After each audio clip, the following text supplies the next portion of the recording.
Hello, my name is Christine and I run a vintage shop called Prima Treasures on Etsy. Today I wanted to show you some vintage novelty mugs, and I've got two right here. I have them as a pair, but I don't necessarily know that they were made as a pair.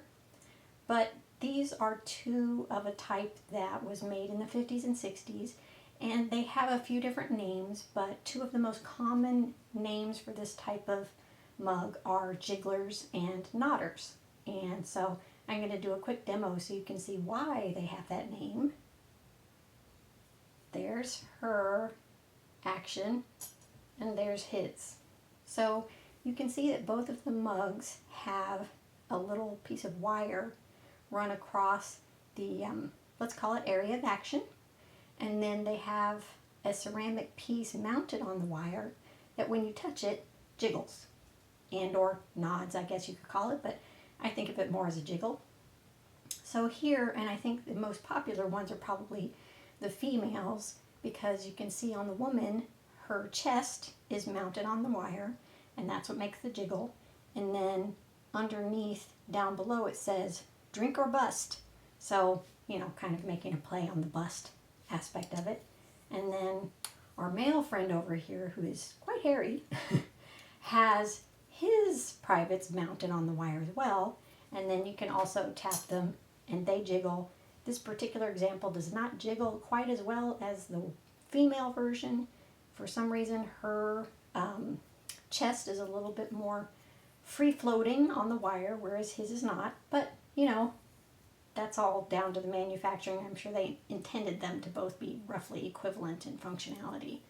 I have also seen, and actually we had previously in the store, we had a version of the female mug where instead of her chest being the action point, it showed her from behind, and they had her caboose on a wire, and you would tap it and it would also jiggle and give kind of a, let's call it, twerking effect. And I do actually have an older video of that I will share at the end of this video.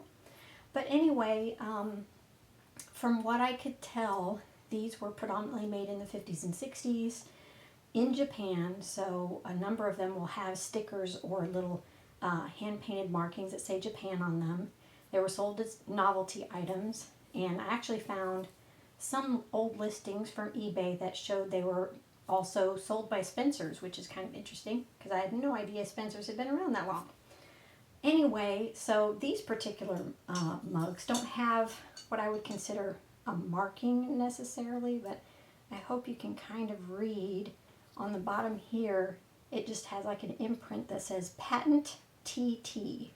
I don't know what the TT stands for, but apparently it is a patented design, and so that makes it a little easier to kind of identify, but really I have not seen a lot of variation in this look.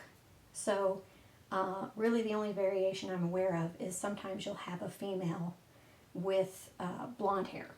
But for the most part, they all look similar to this with the, let's call it flesh tone coloring and the very obvious wire mounted jiggle section. So if you see one, they're going to look quite similar to these. And I can tell you I don't come across them often.